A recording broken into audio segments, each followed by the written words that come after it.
In terms of a tough period was probably 2019. I kind of hit like a rock bottom in that year. I weirdly lost like the eyesight in my left eye. It is back, by the way, because I think he's doing all right with one eye. And I had to leave the team, so we agreed to split. And this has been a really good race so far. Stunning display here, and it's an Irwin 1-2. Take a bow, Glenn Irwin. We are back with the 7th episode of the Unstoppable podcast. I'm incredibly excited to have the legend that is Glenn Irwin is here for today. So for anyone that doesn't know, Glenn Irwin has won the Northwest, which is a famous race in this country, 7 times, if I'm right in saying, and he was the fastest newcomer at the Isle of Man TT, and he races in the British Superbikes. So yeah, incredibly excited to have you, mate.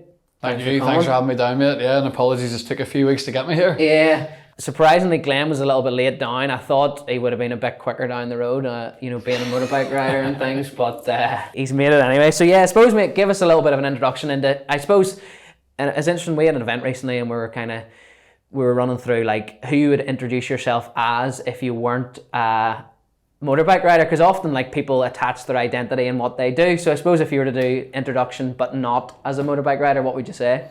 I'm Glenn. I'm absolutely bonkers mad. A father of 3 kids, and blessed and very grateful for what I have.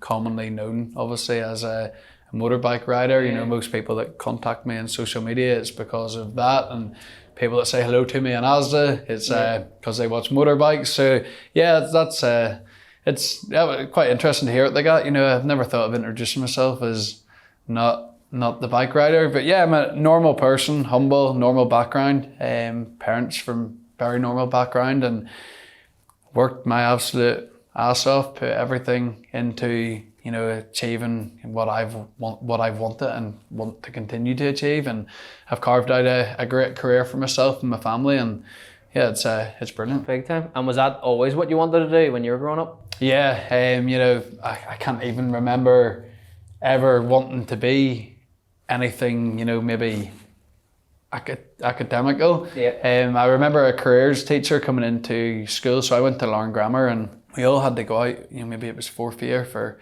5 minutes with this lady or man, I can't remember who it was. And when they called me out, at this time I was actually racing motocross, so we grew up in the dirt bikes as most people do, and I thought, she said, what do you want to do? And I told her what I wanted to be, and that was a motorbike rider, and that didn't go down well. So I got an after-school detention for for not taking a guest of the school serious. Yeah. Thankfully, it didn't deter me, and I stuck by my guns. And the school have since had me back in. I must say I probably was a bit of a character in school. Yeah. So when the character is telling a careers person that he isn't interested in anything that she can offer him, maybe there was a bit of substance behind that. So it's all part of my script, but I always just wanted to do this. And tell me more about the crossover between like motocross to then riding a motorbike. Is there similarities or is it very different? There is, I guess. 2 wheels is the biggest one. It's not like you're going from cars to bikes. Handlebars, you're in a similar position as such. But basically my younger brother Graham, he went on to become I think he's Northern Ireland's only British MX1 champion. I'm not sure if Gordon Crockard may have won it, so I may be wrong in saying that, but he definitely became the best rider of our generation. And he was a couple of years younger than me, so I knew that from an early stage, Graham was always dominant and doing so well in British Championship. I was doing well, but not well. You need to stand out to make a career, and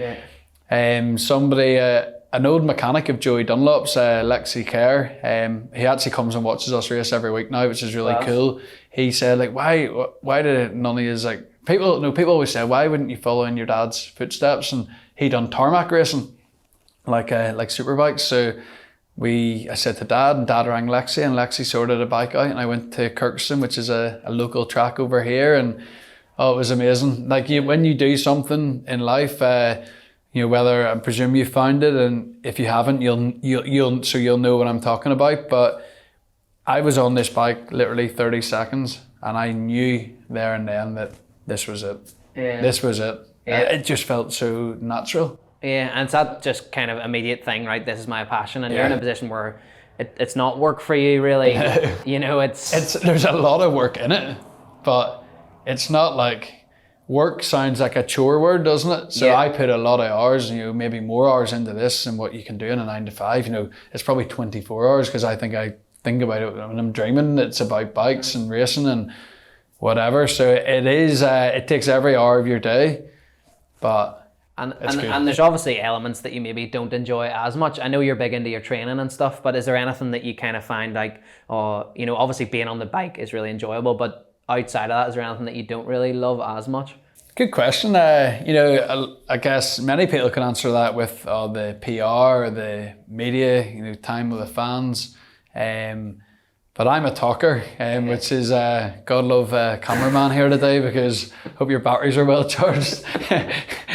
God love my next appointment as well. Don't know if I could be an hour late here. But I enjoy talking about, like, if you find your passion, you can talk about it all day. Yeah. And when people follow that passion, it's really, it's really nice to talk to them about it and meet people. So no, honestly, there's nothing losing races or something, but that's part of it. So I'm not going to get hung up on that either. Yeah. And was there anyone that inspired you from the start? Obviously, you talked about that guy there. Yeah. So obviously my dad for sure, because he raced with Joey Dunlop. My dad's actually the most successful rider on short circuit and roads combined. Yeah, and he's he's very humble and certainly doesn't be telling everyone his career, on maybe in a tabloid point of view. Everyone that is in the industry very much knows who he is. So that was our upbringing. It's very much in the blood. He gave us all the opportunities. But then the likes of Lexi for organising that first bike, there's been many people along the way have helped out. But I think when you grow up and you start to find your passion, you follow it on TV. And I've grew up in an era where Jonathan Ray, I went to school with him. He's a few years older, but we motocrossed together from, we were kids. We were out in the back gardens, the back fields every Sunday. And to go on and watch the career he has also carved, and the Laverty brothers from Toom as well. And there's been so many people that are just like that 6, 7, 8 years older than me, that I've always, they set the benchmark for my generation, and I hope I'm doing that for the lads that are sort of that school year behind me as such. No, we definitely are. And I suppose with being a professional athlete, there's always challenges, because people see you on the podium and doing incredibly well, and they see that as like, oh, this is an overnight success. He just kind of managed this and got to this point. But when you think about the challenges up to now, is there one that stands out as the biggest challenge in your career? For sure there is. You'll have the mini challenges, that you'll have on every weekend, where you may have a session that goes not so good or a race that goes not so good, but you need to bounce back 2 hours later. That's normal. You have them every round. But in terms of a tough period, was probably 2019. So I signed for Kawasaki. They had just won the championship at the end of 18. I tested with them at the end of 18, and the bike felt great. A new bike came out in 19. The team were also folding at the end of the year where I joined them. And business-wise, would you invest everything into something knowing you're stopping it at the end of the year? And I don't think you need to be a brain surgeon to answer that question. So in hindsight, was probably the wrong move. At the same time, private life wasn't great. Maybe I was seeking something in the wrong way that racing wasn't giving me. I certainly was doing not bad things, but things that weren't good for me, whether you were an athlete or not. And they were taking a lot of time, focus, causing me a bit of a lot of misery. So I kind of hit like a rock bottom in that year. I weirdly lost like the eyesight in my left eye. It is back, by the way. I think he's doing all right with one eye. And I had to leave the team. I couldn't turn up for a race like that, so we agreed to split. TAS Racing here from over here, it's now the Synetic BMW team. They gave me an opportunity, and it was funny because it was mid-season, and at the same time I was addressing a lot of stuff personally that was going wrong. And it was like, right, this has to be, I can't continue doing that. I can't continue riding for this team because I'm finishing like 9th, 10th at best, sometimes in qualifying 20th, and now I can't even see, and that was caused by what I was doing. Indirectly, it was stress related, is what they put it down to. So I turned up at Thruxton, which is actually my next race this year, but I still couldn't see. I thought it would be better, I thought I'll give it a week or two, and I was replacing Keith Farmer, who we've since lost tragically last year. He was injured at the time, and I filled in. So I rang Philip, the team boss, on the Thursday, and I said, Philip, I can't see.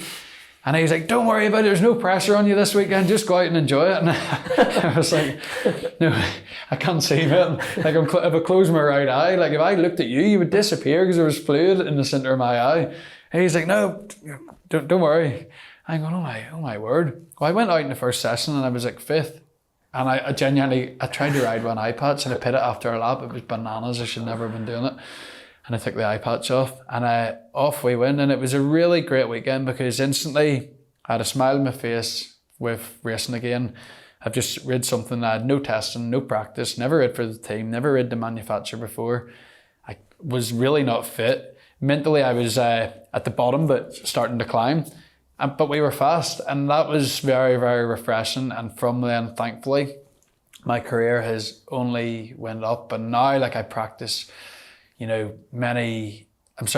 in a great place now. I practice mindfulness, pretty much daily. I journal a lot. I practice gratitude. I think it's the most important, tool in life. This year, especially, I would feel I've added in a lot. And yeah, the good times keep going, and you can always remember the hard times. So 19 was tough. 19 was really, really tough. Yeah. And that's the thing. And I think for everyone listening to this, the lesson there is with your biggest breakdowns, you'll have your biggest breakthroughs. And we always tell our clients, it's like when you're going through a challenge, take more from the challenge than it takes from you. So you were going through the challenge and you essentially took more from it than it took from you. Because of course it took your eyesight for a period of time, but then you got back to your best, and you're on that rise again. Because it's interesting, once you're kind of down there, you feel like there's no way out, and it feels like there's a mountain to climb. You're thinking career change everything, aren't you? Yeah. And there's so many conflicting thoughts that go on between your 2 ears, but then you get onto that rise again, and you kind of build momentum, and it changes everything. And that was just how long did that race last? Yeah, it was a space of not long. I look back and it is a blink. Do you know what I mean? At the time, if, as you say, you festered it and you overthought it, and it was terrible. Once you address, there will be people listening to this that will have had a tougher time, and I certainly don't talk now about it in, how would I say it, in a depressive way, but I have been through them tough times, and anyone can, and it can be something you're doing, it can be your career. Don't be afraid to make a change, but never give up. No way, that's not an option. I love that, and that's the thing. People put people like Glenn on a pedestal, and they see them at the top of their game and doing amazing things, and they think there's never been struggles, there's never been challenge, and I appreciate you sharing that, because sometimes people look up to people loads, and they actually take their best lessons when they've been vulnerable, they've been open, they've been honest. And I know I've had coaches, mentors, support systems in the past, and they've maybe always been giving me great advice and always at the top of their game, and I feel like they're always perfect. But when they've shared something like that, it's oh right, they're actually a human being. They're a superstar in what they do, and they're amazing, but equally they still have challenge. So yeah, when we think about, you've obviously raced loads of different tracks. Is there a biggest crowd that you've ever raced at that you can kind of think about? It's probably the Northwest 200. I know Bray Superbikes now is getting upwards of 60,000 people. I think Donington this year was over 60,000, which, and you knew it because when you went from your motorhome, you see it trackside and it's really cool there, but going from the motorhome to the pit garage, and we're on our scooters and you're trying to knock people down, and you hear Glenn, and I never want to be that person where you ignore people and you stop and sign something, and you're like, oh, now I'm it's like seagulls around an ice cream. Big time. And I don't mean that bad at all, because racing would be terrible without fans. So it's getting more and more popular. But the Northwest 200, I'm the local lad there as such. Really grateful to be on this win streak of... we had to work it out. I didn't know. You told me it, but it's 7. It is 7. Wikipedia is telling me lies, or else Lawrence Brothers tell me lies. Wikipedia knows the future. Wikipedia knows the future, so it will be after race 1 next year. Love it. But yeah, it's amazing. Track is 9 miles, I think. I think 7 or 9, something like that. From some great experiences, like where I've been really, really fortunate to have a great lead in the last lap. Maybe not as exciting for the crowd because the race has kind of decided, but getting to York Corner, which is like basically if you've ever been to Port Stewart where a Amici restaurant is, we turn left and head to Coleraine. And you're doing like 20 mile an hour at that point, and you can hear the clapping. You can hear it, and from I get to there till the finish line, I describe it like a Mexican wave because you're getting to new people the whole way around, and they're all like, it's unbelievable. And it honestly, the first win was amazing, and the 7th win was the same amazing. It never ever loses its appeal. Like Jeremy McWilliams, he's 59, he's still racing there, he's a bloody legend, and he always says like he done Grand Prix, he won Grand Prix races, he podiumed in MotoGP along the day that Valentino Rossi won his first race. Jeremy should have won that probably, but he was on the podium and he said standing on the winning step at the Northwest 200 was a better feeling. Class. You're local, I guess. It's like the boys like at Windsor Park. I'm a huge football fan, and there's no better. I know it's been a bit tough lately, but again, like we've spoke about, the good times have come back around, and that's just how it goes.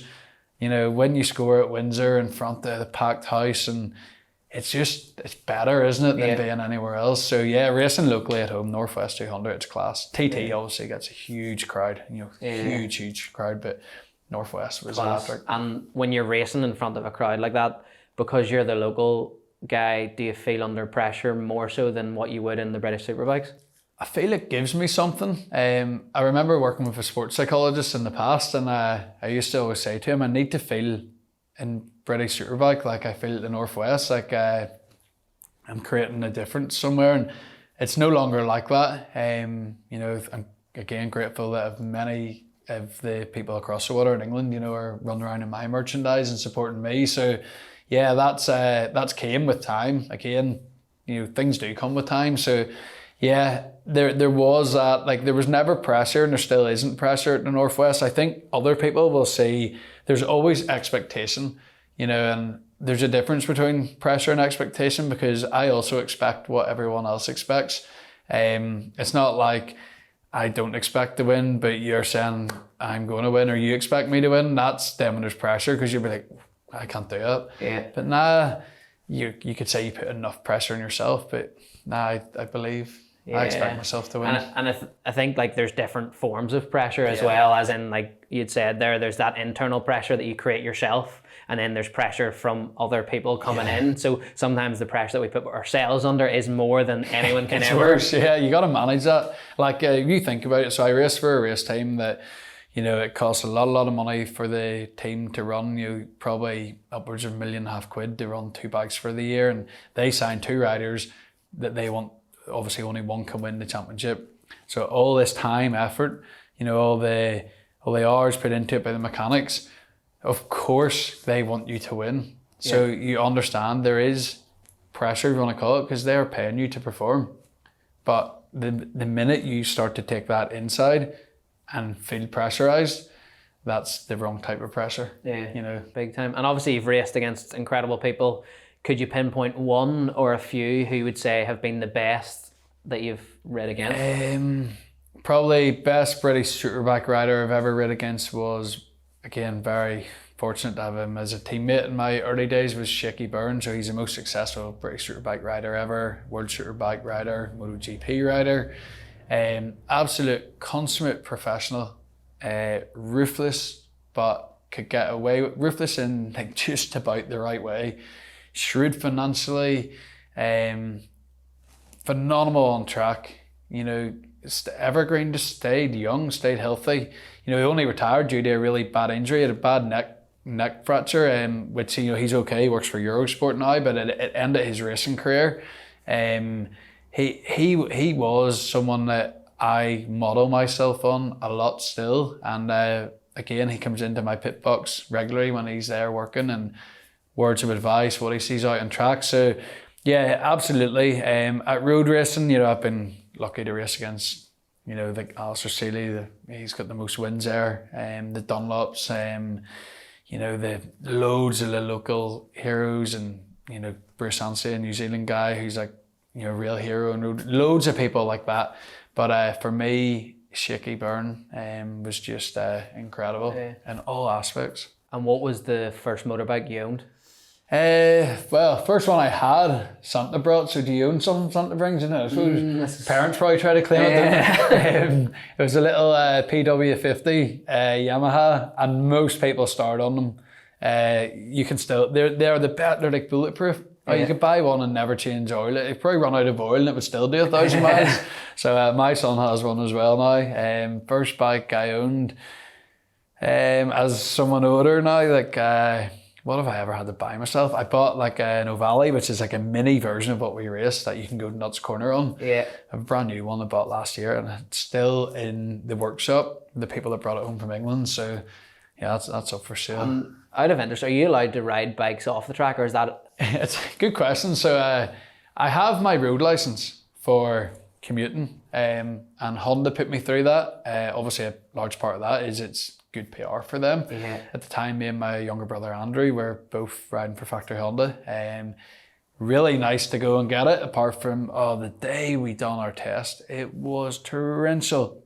I was like vibrating with coldness. Yeah. It was dreadful. So I've been out maybe 2 runs out from I came home. My good friend and the guy William McCousin who owns Phonocab, he sponsors so many sports. The guy is a legend and he puts a lot into our sport. So I went out for a ride with him and we were sensible, but you're still obviously, if anything, like I'm not a fan of riding when I'm not racing, and then it goes against everything. Do you find it hard to go at the speed limit and stuff? Yeah, well, like what you think from 3 years of age, it's been how quick can you go? And then it's like, don't go quick. It's so unnatural. So for a racer, you would be surprised out of the grid how many people don't have a road license. Right. There's a lot of us don't. I have one, but I don't intend using it too much. Maybe when I'm a bit older, I didn't introduce myself as being mad earlier, didn't I? So I have to weigh it all up. Yeah, big time. And obviously you speak fondly about your family, your kids, and I always see lovely videos and photos of you and things like that. So how do you find that balancing the career and the family life? It's good. Probably due to the fact that I have a great partner at home, Laura. Can't call her my wife yet 'cause she's not my wife, but I'll get that job sorted out soon. Working on it. Yeah, working on it. Trying to find the balls. You think about your persuasion tactics. Yeah, how did you do that? Tips from me. I actually, funny story. I've never cried before in my life, and I'm always someone that has a way with words, and I just burst out crying, and Lauren was like, "What's wrong with you?" But yeah, so don't do what I did. Man, I would cry because I get so emotional, things like family and that. There's so much love, and I get really proud of them and that. And I would have this great plan. I'm going to do it you think all the stupid stuff. You want to hire a helicopter and I'll get someone to fly out of here, and I'll go. Excuse my language.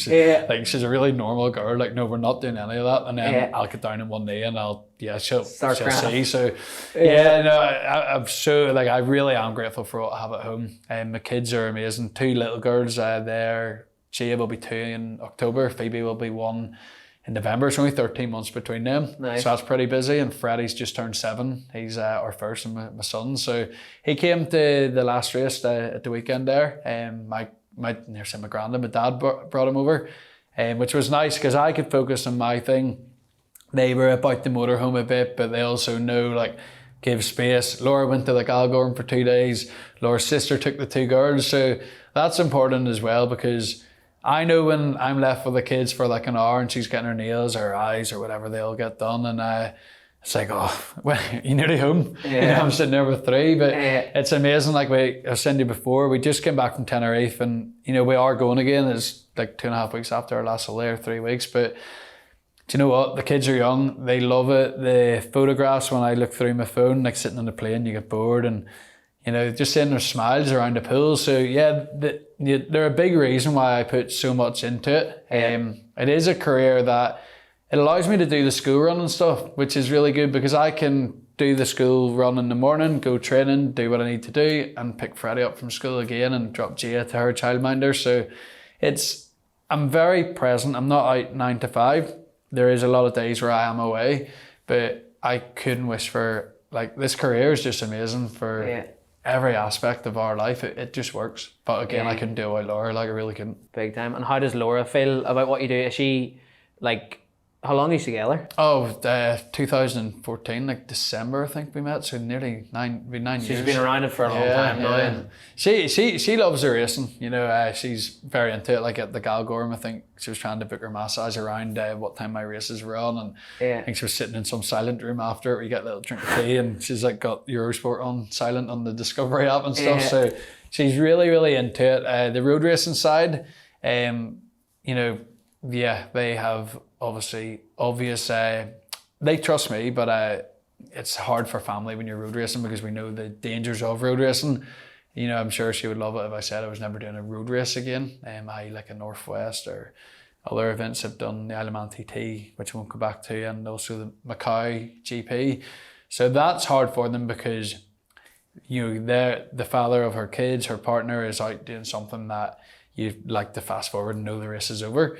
But in terms of everything else, she's so supportive. You know, it does get hard for her. Like I know at times I'm like, I need to get up in the middle of the night when the baby's crying, but like I need to also. It's like it's, you know, it's not awkward conversation, but like I'm training tomorrow, I'm racing this weekend. Like I really need my sleep. It's so important, and like I would love to be up all night with the baby and say you don't do it, but then like I'll be useless the next day. And these are the hard yards, and that's where sacrifice comes into it. And thankfully, she understands. There's only so much understanding of that, because when people are tired, it's hard on them, and she will get tired. But she understands.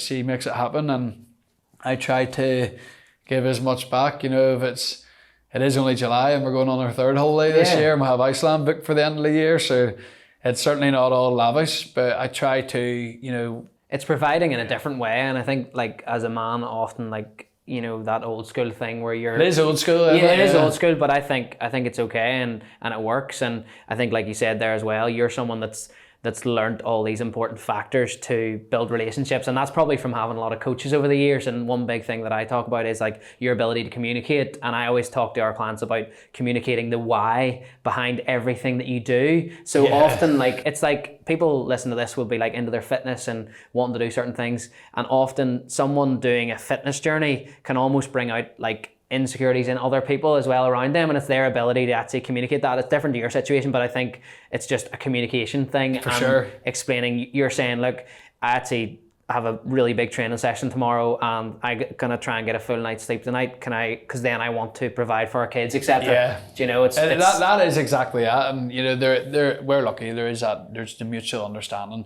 It doesn't mean it's like, oh, it's easy for you, Laura, because I've told you. Because bloody hell, see when you do have them for a few hours, oh my word, it's intense. Yeah. It's tough. Yeah. And then like my brain doesn't switch off from racing as well, and like the phone's always going, and sponsors and media and everything else. But it's a life we've choose, and it's not one I would change. Yeah, it's like that gratitude thing. Like, there's not many people that actually get a media company that want an interview with them. So it's like, kind of that nice feeling, like, oh, this person wants me to interview. That's cool. And injuries wise, I don't know much about this, but have you had any serious injuries to date? I've had quite a lot. Weirdly, and I suppose a good thing, not many where you make a mistake and be like, oh, I've crashed again, I've done X, Y, and Z. So my injuries have all... My first one was actually non-racing related, so I did have a fractured skull from a car accident many years ago. It was quite serious back in '96, and then I went a long time with no injuries. Broke my right ankle, and kept breaking it. Broke it twice racing, broke it playing charity football matches. Again, nothing major, and then the big stuff started to happen. So the first one was my handlebar actually snapped when I was racing, which is probably like, I don't know, it's like using your bar here and doing a weight, and it like that should never snap, and it just snaps. So I broke my C4 vertebrae, broken dislocated my shoulder, which I had to have stabilization surgery. Didn't get it done for like 3 years. Didn't want to miss time again. Like, you know, had to be racing, had to have a job, couldn't afford to take, not afford as in from a financial point of view, but couldn't. My career trajectory, would it have been the right thing to not race? Would everything have still happened? So I think it was right in doing what I'd done, but also broken dislocated my elbow. That shoulder came out a few times before I got surgery. Then I had a massive one last year it was so bad. So I came into this corner, I was on a road bike in Spain, just doing some, I'd actually had the shoulder surgery at the end of 2021. And I went out to go through the motions. Strength wasn't not where I wanted it to be. It was where it was at that stage. It was coming good. And there was a problem, let's just say, where the bike didn't slow down at all. So I crashed about, 140 odd mile an hour. And it's so weird. Like, you know, the speed, like people say, like, oh, do you see these? Can you see people at the side of the road? It's unbelievable. Like the potential of the human brain, I believe, is, I don't even think we even know what we're capable of, because you go into this, what you would see is someone going through like gravel and then bang, hitting like a wall or a tire wall. And what I felt was like, slow motion, I'm like, oh, I'm still okay. I'm still okay, then bang. And then I woke up in like the Spanish medical place. I was like, whoa. And I had woke up at the trackside. I didn't know that. My brother got to me and he thought it was bad from a head injury point of view, how I was. But I broke T2, 3, 4, 5 and 6, all compressed fractured. That then obviously the shock of that, basically my spine done its job, my vertebrae done their job, it compressed. And I broke my pubic bone, so right down the centre. Broke my sacrum. My right hip socket just had a small fracture in it. What did I break? That hand, that scaphoid. I feel like there was more. I split my helmet. So like I was concussed in the next week. That was huge. And you know, it was another crash that like should never have happened. And here I am injured again. Not like, I'm not a per me character at all. It's actually it's a type of trait that I really struggle to be around. You know, when I'm around per me a victim people, of your circumstances, it's really, really frustrating. So apologies if you're per me, but do try to change it. Yeah. So I'm lying there, I'm like, oh my God, like not again. So signed myself out. It's weird, like the mentality. I went out of hospital the next day and I asked them for crutches because this knee, that's why I have a bit of scarring here. It was all like opened up and they'd stale it, but I couldn't walk. They missed a lot of my injuries. Like a lot of my injuries. So basically everything I've told you, they maybe only found like one injury. Yeah, it wasn't great. So I left the hospital and I was like, I can't walk to my dad's there in the car outside. So they wheeled me outside and helped me into the car. And I was like, how am I going to get about for a day or two? I was going back to the track because my brother-in-law was riding. Yeah. So the circuit owner had a set of crutches and he gave me them. And then I used them to get home. And the medical team that we work with at Honda are really, really good. It's like, you'll see all your Premier League footballers in and out of the clinics and whatever else at the top level boxers. And I went there and that was like when I realised the extent of the injuries. It made sense why I couldn't really move. But 6 weeks later, I won it was the first British Superbike round of the year and I won all 3 races. No way. So it's, yeah. And I wasn't really fit physically. I'd missed a lot of training, but I knew my bike was good. Was that your first race following the injury? Yeah. And how did it feel getting back on the bike? I loved it. The same as before you? As always, yeah. There's no fear. Yeah. There's no, so yeah, when you go road racing and stuff, you understand what can happen. And when you're in a race that's really wet, you know it's easier to crash. But there's no, there is respect for what can happen. But I don't carry fear. Yeah, and it's your thing. It's your sport. Yeah. It's like someone going out and life. Rugby match doesn't feel. No, that's what you do. Yeah, no, 100%. And obviously, you know that there's never been an individual success story. So how important is team for you and the team behind you? Absolutely, mate. It's everything. So my team starts now. You know, as you get more experience, you know, once upon a time I was Glenn who rode for a team, and now my team is. My family is a big nucleus of it. And then my best friend, fella Michael West as he gets known as, or people in England call him Wesley because I introduced him as Westy and they just hear Wesley. And so now when they say Wesley, I'm like, yeah, that's Wesley, you know, because it's not a name, you know, it's another name, isn't it? So absolutely torture him for that. But he's, you know, so important to me, as in we've all grown up in life, we've done good things, we've done things we shouldn't have done. And he's experienced that, and he's on a great sort of journey. Like I see myself on a journey. We practice gratitude quite often together. We'll do some breath works and stuff, and it would be like, I remember texting him before, I'm in the airport, I had a great test, should I have a gin or a beer? And he said I'd have a water. And so many of your mates, like if you can find a mate that would say that. So I then bring him to every race. He helps when guests arrive to go with passes. The energy drinks are always made. My caffeine chewing gum's sitting there. My taurine tablets sitting before the session. My AirPod, everything's ready. The motorhome's always tidy. I have no concerns. And it's a really good friendship group to have back at home. So you have that, then you have all the obviously electronic engineers, the crew chief, you know, who you met at Oulton Park. Yeah. Actually really lucky to have riding for an English team with Italians. My crew chief is from Northern Ireland, and it's nice to have that wee bit of, because we travelled together then, some extra time to look at data, etc. on the laptop on the plane. So yeah, there's all the tyre technicians and mechanics, the team boss and management, the hospitality staff. You know, I had a bit of an argument with the chef the other week, because if I say I'm coming a bit like today, I'm 9:30 for breakfast, mate, or whatever, and then I turn up at 9:40. You know, and it's not that you're not deliberately being late. I've maybe slept in and my breath works. I always do breath work in the morning, and it's maybe ran on. And I was like, look, mate, I don't want to get angry with you because you got a bit thick, but like we win and lose together. Like you are part of my team, and that is how I see it. It is everyone. And you got the sooner you realise that, the better, because then you will all grow. And how do you create the right support network? Well, I learnt a lot of Jonathan Ray before. We went to Spain motocrossing pre-season about 5-6 years ago, and it was his 30th birthday at the time. His crew chief had arranged a dinner at his house in Spain. It was near where our base was for the training camp. So Jonathan brought a couple of us along, and seeing how he was with his mechanics, his technician, like all his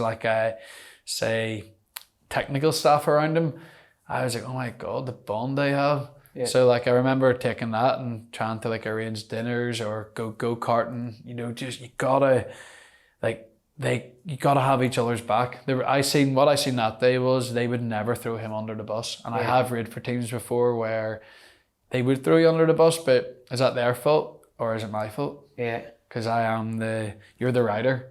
So you're the person, there's a team manager that delegates, but your attitude will determine everything around you. And it's your ability to lead from the front as well. Like, because when you're in a team, communication, like you already said, is so important. Yeah, like you can lead by actions, but also you need to lead by what you say and how you operate. And I think if you're not in a good space, then your team's not going to be in a good space because you're not leading from the front, or you're not doing the necessary stuff that you need to do, which is huge. So obviously you race against your brother. How does that feel, racing against someone that you've grew up with and you're so close to? Do you know what? It's class, and again, it's class from the moment you leave the house on a Thursday morning, because it's like, right, Andy, I'll get you 6:30, you know, and then you get to the airport, and there's a couple other people always with us, and get your Starbucks, and we do everything together. Other than like we race together, but at that point we race as individuals, but together because we're in the same race. I have been his teammate before at Honda, which was absolutely amazing. Like we both won a good bunch of races, and it's how would you describe it? So there's no more motivation than, like, everyone wants to beat their brother. Yeah, of course. Of course they do. You know, they always say the biggest rule in racing is beat your teammate, but beating your brother, it's a different way. So like, if I don't win the race, I am so happy for Andrew to win the race. And when Andrew has passed me, as he has done before, last lap, last corner, so like you're nearly actually counting your bonus money, and then 3 seconds later you've wiped a few grand off it. You know, it's because your wee brother's passed you. Like you don't even begrudge it. Whereas if that was anyone else, you'd be like, bah! So I'm always so happy to see him have success. We've helped each other out so much in the past. When I went through my tough time in 19, I would have confided in him a lot. So me and Andrew are really, really, really close. He's actually going through a bit of a tougher one at the minute. He's a double fracture of his humerus. Seems to have got away with the nerve damage, radial nerve wraps around there. So his career will continue. It will be next year. You know, he won't race again this season. So now I'm there for him. He's coming to the races still, and he's out watching me, you know, giving me tips. But it is amazing. It's like, you pass people and you pass them hard and aggressive. Me and Andrew still pass each other hard, but you take a bit of like, people will narrow the track on other people. Like, it's not dangerous, but dirty. Yeah. But sometimes it's just what we do. But with Andrew, I would never do it to him, and he wouldn't do it to me. But we certainly will also pass each other bloody hard, and it's you know, it's amazing. It's amazing for everyone. I must think my mum and dad, 2020, our first race as Honda teammates, brand new bike. It was late arriving. We're in the superbike class. Half the parts haven't even arrived. It's pretty much like half a road bike, and we went 1-2, 1-2 in race 1, race 2, and 2-3 in race 3. It was the first ever podium of two brothers in professional superbike racing, and we've done it multiple times, like 1-2s, and we've since then done it. You know, the last round last year we were 1-2 as well. So it's it's amazing. Yeah, and I suppose moving on to your pre-race routine, so obviously you're into your health, your performance, all the little 1% margins, I call them, to get you to the podium. Starting from the night before a race, what happens right through? You don't need to give away all your secrets, but whatever. So might be dinner we're going for, not lunch then if I start telling you it all. I'm joking. Evening before a race, no qualms at sharing it, because weird and wacky, some before people, won't before people. In my motorhome, they always come to mine. So there'd be me and Westy, as I've already mentioned. There'd be my brother Andrew. There'd be Nicky Coates, who's also a good friend, races. He's back racing after a long time out, so not professionally, but racing in the paddock in a different series. So us four will sit back and we'll start off with some deep breaths, into your belly, your ribs, your chest, some weird and wacky movements. We'll do a lot of that, and then we'll finish with like a manifestation guided breath work, with breath holds up to 2.5 minutes, and then there's stillness. So it will take like an hour and 10. We do some other supplement type stuff before that as well, that helps from a relaxing point of view. Again, totally legal. I wouldn't share it because I do think it gives it's definitely a good advantage. Yeah, very good. And we actually always have an intention. So before we do it, we'll do that, and then we'll do our little supplement. We'll share an intention. So if you're daily manifesting and stuff, you can have a long-term goal you're sort of striving towards. You're raising your vibration to match that, how you look at it. In the weekend, we sort of focus on the next day. So my preparation for the next day starts that night. I might ask to bring more clarity or calmness, or be more at one with the bike to give better feedback. And it's incredible. You go to bed so relaxed. When that's over, it's like crawling into bed. And you sleep straight away. Yeah, we take a melatonin just before the last part of it. So the last sort of 25 minutes, I actually act like a shaman in the middle of this, because we go to a guy over here where we learnt a lot of this. You got to actually check him out. I know he probably hasn't paid for an advertising for us, but Ryan at Inner Evolution, he changed my mindset. That guy and his treatments for sure changed my life. And people might have went, oh, his life was already meant. I'm telling you, what is between these 2 years, he changed so much, and I couldn't recommend him higher. So I certainly don't look like him. I don't have hair down to here. I don't have tattoos all over. But I act like the shaman. So if you're doing stuff with him, he'll offer something.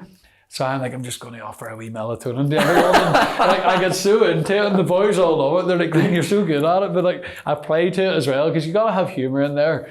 So that starts, wake up. And the next morning we'll do an energizing breath work. It's simple, 15 minutes of fast breathing. And what's more interesting, I guess, for the viewers, so what do I do before I get on the bike? We have a performance coach. We share them with some of the F1 drivers. So they're good quality people. And there's some squats or some lunges, 5 slow, 5 explosive on every exercise. Band work with your core, slow back in to engage this. There's some pressing, there's some low rows.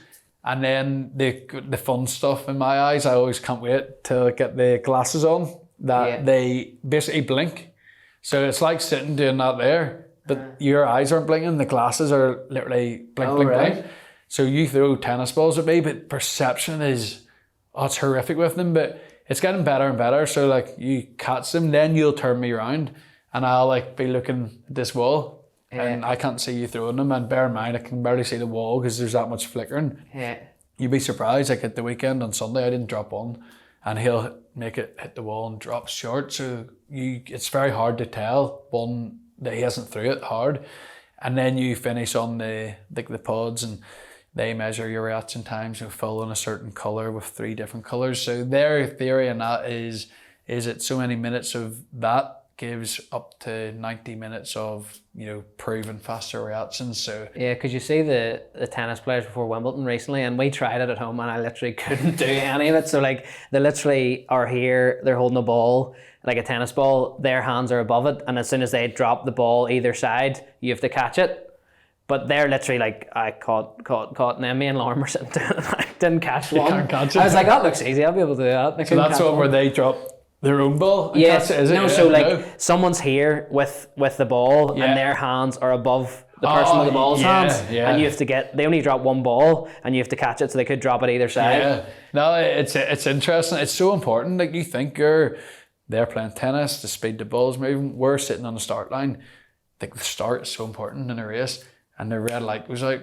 Yeah. We have to react to that. Reaction time. We have to react to the clutch, but that calmness and clarity I spoke about, you can't just go, go. Yeah. Like that has to move, like that's to be controlled. Yeah. But the go has to be, so you're trying to go because the lights run out, but you can't be aggressive with the clutch movement. Yeah. Your brain is doing so much. And people would just think, like for you, it's just get on a bike and ride, but there's so much more to it. Oh man, it's unbelievable. Yeah. Yeah. It's mad. And on the mindset stuff, you're obviously really passionate about it. Is there ever been, you spoke about the other guy that helped you with your mindset and stuff, so is there like a key lesson or one thing that you could pinpoint that other people could benefit from, or anything that you live by every single day? I honestly think journaling is really big time. Key. Like there's loads of, I could rhyme off phrases and different things like that, but the things that have made a big difference for me is take time out, take 10, even if it is just 10 minutes. Like YouTube is full of great content. Do a guided breathwork, do some manifestation stuff. Like some people are afraid to dream, I think. Some people are afraid to like believe that, a lot of people maybe don't feel they deserve, like why would I deserve this life, etc. Yeah, like that's a really good phrase, because so many times in my meditation I'll talk about tomorrow there will be no limiting beliefs. Yeah. No limiting factors, because as soon as you think limiting belief and factors, like you may as well just handcuff yourself. Yeah. So that I actually really like what you said, because it is something I say a lot. So no limiting beliefs, no limiting factors, no limiting thoughts. Take 10 minutes, like visualize. If you can close your eyes, and whether it be that you want to live in a bigger house, if that's what you want so much, write down that you have that house. Yeah. Put yourself 10 years down the line, put yourself somewhere in the future that someone else will look at and go, but he doesn't have that, but it's coming. So if you write it down, like you can't not but attract it. If you can combine thought and feel, you cannot but attract. Yeah. So like, you can think, I want that, but start to close your eyes, feel it. Picture, like they would say, like the guys like I work with, picture going into that house, opening the fridge and nearly feeling a cold drink. Yeah, and they always say that type of stuff. They always say like last thing before you go to sleep, first thing that you do in the morning, and it's just constant, and then you're aligning all of your actions with someone that has that, and everything vibrates. This will sound really, really like weird, and where's Glenn going to go now, because Glenn can definitely go off and things, but everything in life vibrates. So like a really simple thing, like there's low vibration, high vibration, so we all want high vibration. So low vibration, say like food, say you eat a McDonald's, you feel terrible. It's just low vibration, whereas high vibration is stuff that grows in the sun. Like you never eat a salad and feel bad. But also like your dreams and the good things in life, they're like vibrating there. So if you're like here, you can't attract them. So that's why this manifesting, you gotta picture and feel like you already have it to vibrate on a par with them. and then they'll come to you. So and it's like, it's quite cool. Like even all this stuff in the journal and stuff, like I'm so passionate about it now, but 5 years ago I was like, oh, that's wishy-washy. I never would have thought I was doing this. No way. But like journaling's completely changed my life. I journal every single morning, every single night. Yeah. And the realization I had is like your mind doesn't know the difference between what's true and what's not, but when you put it down on paper, it's writing it down, and it also helps me sleep better, because if I've got something in my mind and I'm like, oh, I need to do X, Y, and Z tomorrow, but I'm going to put it all down on paper for the next day, it's all there. You ask yourself the right questions. Questions are the steering wheel of the mind. The reason people go through challenge or struggle is because they're not asking themselves the right questions. Whereas if you can encourage, and questions are the steering wheel of the mind. So if you're before a race and you ask yourself the wrong question and you give the wrong answer, then you're going to struggle. Whereas if you steer your mind in the direction you want it to go, it's going to change the game. So like that's huge. True. Like don't be afraid to, like in your journaling, like gratitude. There's journaling, like manifesting. There's also, I think I combine mine. I talk about, again, what others may look and go, but he doesn't have that. I do that, but I also write about, so grateful for an abundance of gratitude for what I have at home, my family allowing me to do X, Y, and Z. And don't be afraid to do that. It's so simple and it's so powerful. Wake up in the morning and just think, just train yourself to, it will start to happen naturally. What am I grateful for? Yeah. So instead of waking up going like, whoa, I don't have. Say if you keep thinking I don't have, you will attract more I don't have thoughts. Yeah. So if you think I do have, you'll attract more I do haves. Yeah, because what you focus on grows. Yeah, for sure. So like, another one, say financially, if someone like, no matter how well you're doing, if I had that, I could buy that, like you're putting that you don't have enough. Mm-hmm. Whereas if you be like nearly like, whoa, even if it's £10, you just train your mind. I have so much. I can do that. I can buy that. You will attract more I can buys. Do you know what I mean? Yeah. And we live in a world of not enough. So like everyone's like, oh, I don't have enough time. I don't have enough energy. I don't have enough money. And it's like, but you do. You do. You can do it all here. You do. Literally, no. I love that. I think that's huge, and I think so many people can take some valuable lessons. So obviously, percentage of becoming a professional footballer is very low. Is it even lower in motorbikes? Because there's obviously less opportunity because there's only one rider that gets to... Yeah, it must be because, there's British Superbike class is... There's another class beneath us where there's maybe 1, 2 maximum riders. Superbike there's probably 10 good jobs in it. Maybe half a dozen ticking over ones, as such, and the rest, the guys will be bringing some budget to a team.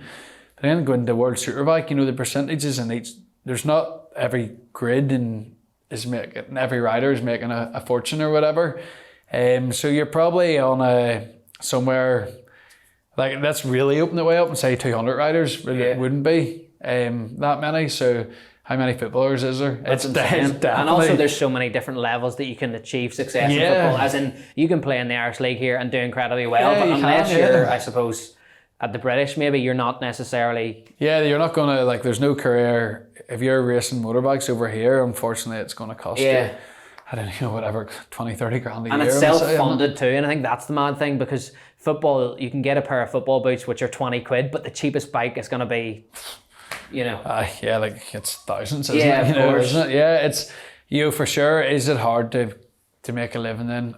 It really is, I've went through my earlier career, I read at home, so, you spent your money, it was like lad and dad, you went racing, went to England, got a really good opportunity my first year, to be honest, the team owner only took £5,000 off us, and you're like, that's so cheap, all the other rides are like 35. Yeah, of course. Now they folded after 6 rounds, but then, again, another team picked me up, a fella, Dwayne McCracken, reputable, reputation, some people say good about him, some people say bad about him.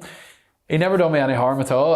He gave me an opportunity. He managed a team that was very well funded by a company who's exported loads of JCBs, and I actually ended up living with them people, which was class, because normal upbringing and suddenly living in this amazing house and all the car, they had everything. It was awesome, and they got me going till the end of that year, 2012. That was a dear year. My personal sponsors funded that. You're probably talking close to £100,000. 13 was probably £60,000, you know, having to bring to teams, and 14 was like 30, and then 15 was nothing. Yeah. So you're making off you're making a wage that way, like from being self-employed. 16 was my first professional contract, and them years were hard. There were so many years, like I say, I come from a normal background. You're like, how are we going to pay for this? Like so many parents remortgage their houses. Yeah, really, you know, they really do. And honestly, I have been so grateful. I am so grateful to all the sponsors behind me, because like I couldn't have done it without them. I don't know what would have happened. Like I always say to people, never worry if you've to raise 30 or 40 or 50 or whatever it is, and you're going, but I don't even have 10. I'm like, don't worry about it, because I don't know how it worked for me, but at the end of the year, somehow it was paid. I don't know how, but it was paid. Well, yeah, sponsors and fundraisers, and it just happens. Yeah. And it's crazy. Tough journey. But that's what I'm saying, like, you know, anyone can get started in football, and I suppose anyone can get started in motorbikes, but it's just trying to make it work. It is, it's tough. But then I guess football's tough too. Yeah, there's a lot more opportunities, loads more jobs out there, but also loads more people, grassroots. Yeah. So the percentage, you know what, all in all, there's a lot less kids race motorbikes. So it's probably, because I don't want to say ours is harder than footballers or a few friends. It's anyone who, I think the way to summarise it, it looks like we lead this amazing life, and for sure, times we certainly do, but the struggles that any professional sports person have had from the day they started, maybe from the moment they thought, I want to do it as a career, it does not come easy. Yeah. Listen to any of the podcasts, listen to Michael Jordan on YouTube. You know, he wasn't the tallest, he wasn't the fastest, he didn't have the best, he says it all, but he just worked at everything, and he's probably the most famous sports person of all time. What do you call that Netflix show that he did? It's Jordan, is it just called? It's something like that. But I was watching it, and essentially what he did, this was like a mindset thing that he did, but he used to make up stories. So this proves the thing that your mind doesn't know the difference between what's true and what's not, because he would train himself into thinking that, you know, say his opponent has blanked him for an autograph as a kid and stuff, and then he would get himself really wound up before he went into a game, and then he would perform better because he was going against someone that blanked him for an autograph, but even though they didn't. So this wasn't even true, but he had made But he thought it over that often, it became true, didn't it? Yeah. With your kids and stuff, like, are you encouraging them into the sport, or what are you thinking? So like with my own kids, like Freddie has a motocross bike. He also has a little like mini version of what we do, very grassroots level. Nuts Corner, we go there sometimes. Like, he's maybe been there 5 times this year. We're near the end of July. He's ridden his motocross bike 2 or 3. So I'm certainly not a motocross dad that has him out 3-4 times a week. There'll be other kids who've probably been out on their bikes, you know, I don't know, 100 times this year. And that's not me. So he does. But do you think it's in the blood, as in the natural talent? I see complete natural talent in him. He also does gymnastics, he does football, he does trampoline, he does, what else does he do? Tennis. You know, we've left it, but now after going on holiday in tennis courts at the hotel, he now wants to go back to tennis. So he's like, as a dad, I think the best thing you can do, because I've seen so many people ruin talent. I've seen so many parents we refer to them as motocross dads, maybe living the dream through the son. Yeah. You can't take the enjoyment out of it. So if my son, he will find his own path in life, and what he decides he wants to do, of course I'll support him. Like, you would give your last whatever, you give your right arm for him to succeed in anything. So yeah, I'll always support him, I'll give him opportunity.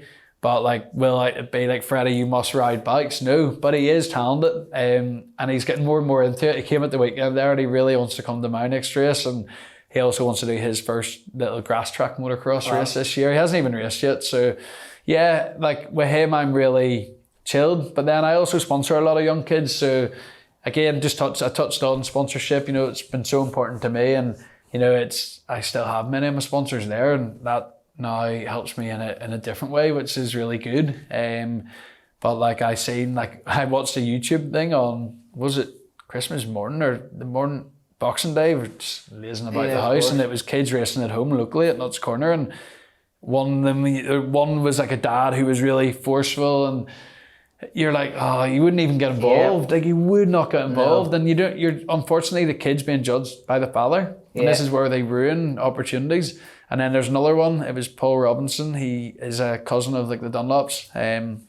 His dad was in like the Armoy Armada, which is where the Dunlop thing back all started out, and his wee lad was riding, and Paul's standing at the track saying nothing, no like roaring at him, and I was like, that's someone who knows. And the wee lad came across really well, so there was a few text messages, say anyone have Paul Robinson's number, that type of thing, and I rang him up and give him a few bob. There's another wee kid in England. I have a scar, as I mentioned, head injury from 1996, ear to ear, and there's a kid who has supported me in the paddock, Harry Payne. He has like a very similar scar, and I've always just gave him time at racing, and then they're not from racing background at all, like the parents, and now he races, and I pay for all his tires for the year and stuff. So it's nice to do it. So other kids get more of they cost me more than what my own do. But it's nice to give back, and also, like so you said, it's like that. Freddie could be like, if he goes straight into it, he's almost instantly under pressure because of who his dad is. So I'll give you an example of that, and it actually annoyed me. I went to Chippy, so Santa brought Freddie a bike, the tarmac bike this year, and I'm probably, between then and 1st of January, which was when the green light comes on for training, it's like have kebabs, whatever you want to do, just being fat like. And went into Chippy, and lady come out, so the lady hears this, she's done nothing wrong at all, nothing wrong. I was like, well, I believe your Freddie's going to be racing with us soon. She's involved in the club.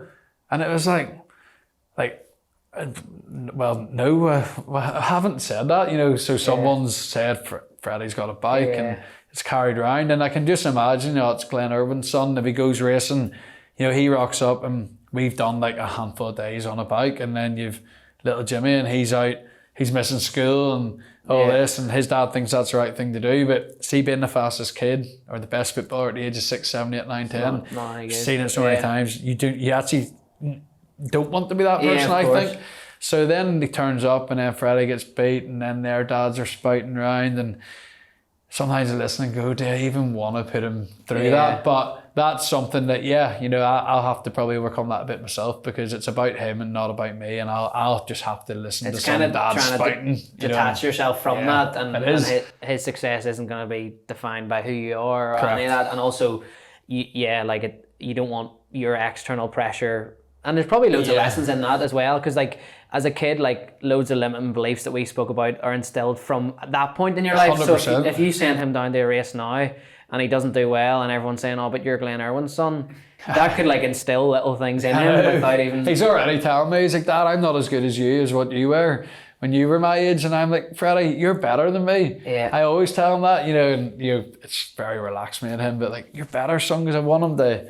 I want him to believe in himself. And we spoke about obviously your son and stuff. Let's roll back to when you were 18, and would you have one piece of advice, knowing what you know now, that you could give to that guy? Good question. I've probably been asked this before as well, and I've probably done the same. What would I tell an 18-year-old version of me?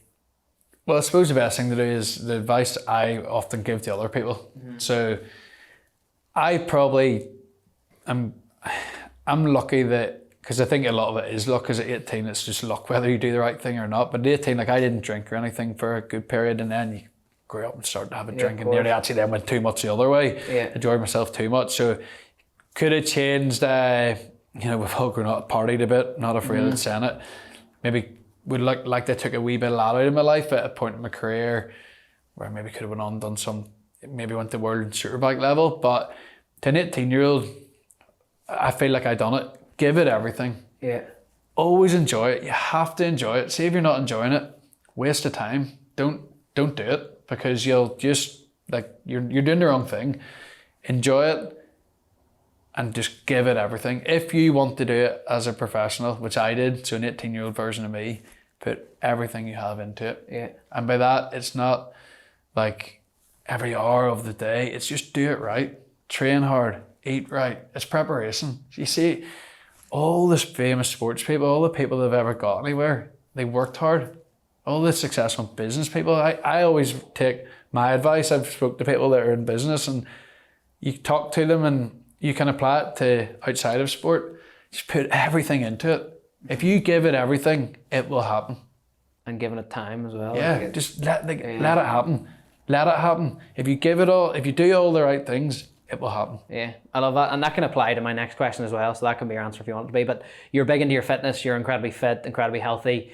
You know, if someone listening to this maybe wants to take their fitness journey to the next level, or they want to improve their confidence in their own body or whatever, what advice would you give to that person? Don't be afraid to create a routine based around training, regardless of whether you are sitting in an office all day, whatever you're doing. Training, I believe, in all honesty, is something that everyone should be doing. Now, I train to, people will look at, he trains for his job. If I didn't race motorbikes, for sure I would train every bit as much. Yeah. Probably different, because certain muscles I would maybe like to look a bit bigger or something, you know, whatever. Don't be afraid to get a routine going. Like, exercise, we touched on the mental health, see the feeling. Like, I have it sometimes where you've maybe had a week off training for whatever reason, you know, commitments, etc., or an end of season, and I know I feel different. You know, like, just do it. Like, commit to it. Discipline, that's what I would say. So someone wants to get fitter, someone wants to get that. I would summarize it: discipline. Discipline and commitment. Just commit to, you know, I always say, like, 90 days. I reckon it takes 90 days to break a habit. I know, because I've touched briefly on other things. Yeah. So 90 days, just give it 90 days. Commit till, if it's someone like yourself, trainer, whatever it may be, if it's three days a week, just do it. And then ask yourself after 90 days, do you feel better or not? And if you feel better, you'll keep doing it, and you will. You know, nobody ever is going to do something right for 90 days and then go, I felt better. The other way. Of course, and you're never going to regret. You've never regretted doing a training session, and also you hit the nail on the head. Like, discipline over motivation. Discipline is everything. Motivation that's something that, like, I'm self-motivated for real. I don't need anyone to go out and win. Motivation is something that you need maybe to perform at a very, very, very high level. You actually don't need motivation in some things in life. You need discipline. You know, some jobs won't require motivation. Yeah. And some people are happy.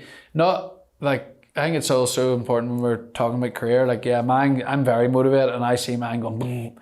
But other people lead an equally content life, like, nice flat line, and that's what they want. And there's also nothing wrong with that. But to lead that, they also need discipline. They don't need a ton of motivation. They need discipline. Discipline is very, very important. And motivation is a tool that can be even more helpful. Yeah, that's the thing. And you can't rely on motivation, because it's going to come in peaks and troughs. You'll have a period of feeling motivated. It goes up and down. It depends what you have for dinner night before. Yeah. I had an Indian last night, and I got up this morning, my mouth was bone dry.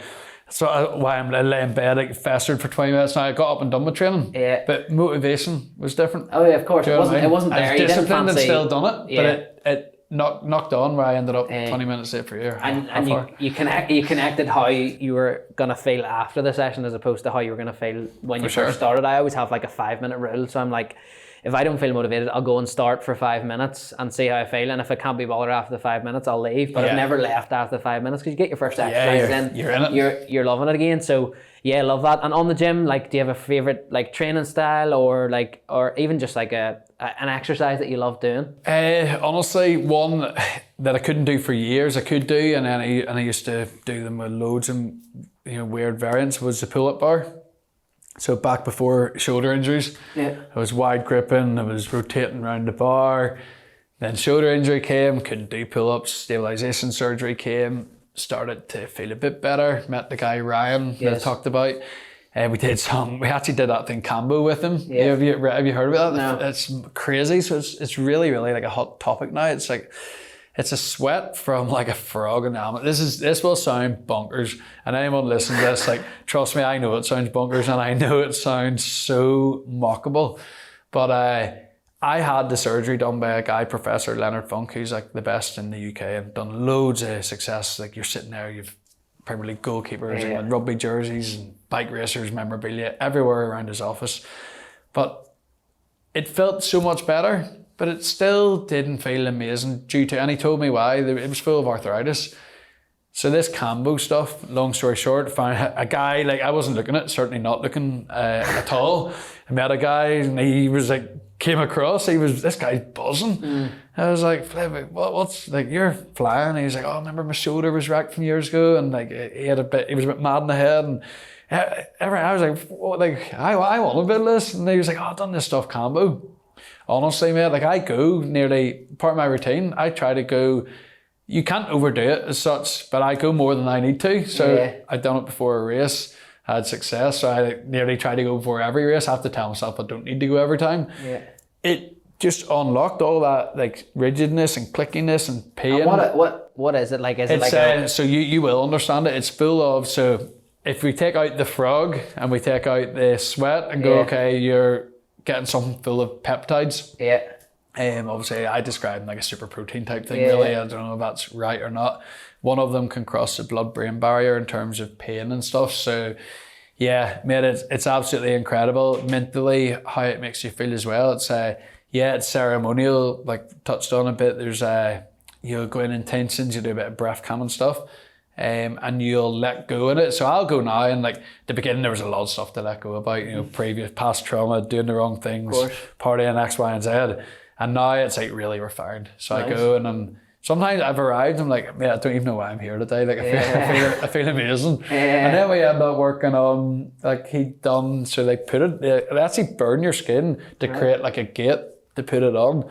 So the last time I had it on my spine, it was done like in your energy chakras. Yeah. And that's to improve communication, which I feel good anyway, but I thought, well, why not? If I can communicate better with my team, my staff, and the feedback of the bike. So yeah, we got a bit off the subject of favourite, I don't know how favourite gym exercise, ended up putting frog sweat on me. That's so interesting. And it does sound like, for someone that hasn't done it. Yeah, mental. It sounds really like people watching this going, not a chance, but I guarantee you nobody watching this will do that and go, he was wrong. Yeah. He's actually reach out and thank me, I guarantee it. But pull-ups now, so yeah, I love the pull-up bar.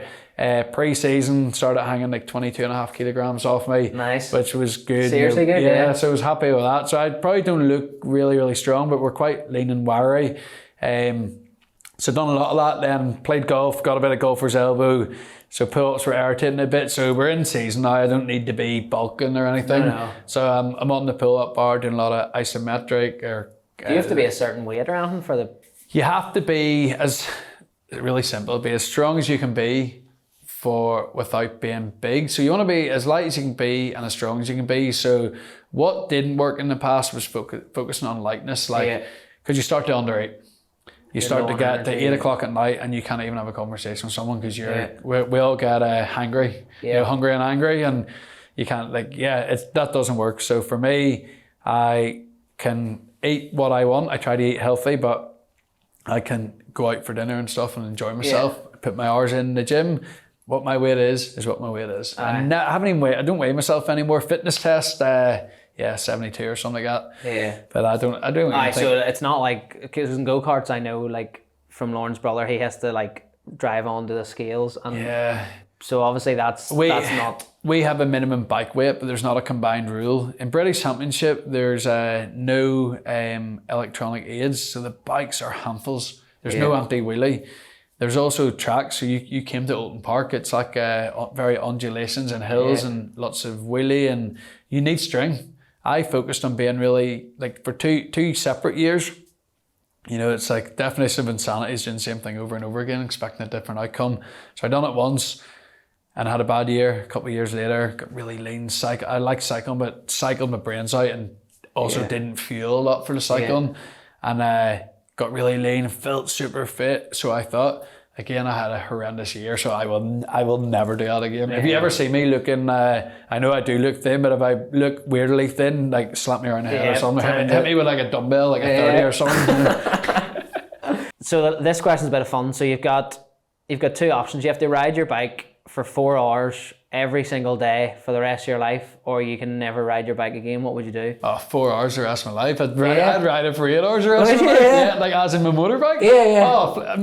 I'd ride it all day. Yeah, you'd happily do it, because I asked like this to Niall again, and it was like play football for 4 hours. or never play football again? And he was kind of not sure what he was going to do. But Oh my word, flip, no way. Like, I like sleep, I like 8 hours. I need a bit of preparation. So an hour prep, 15 hours every day, an hour prep.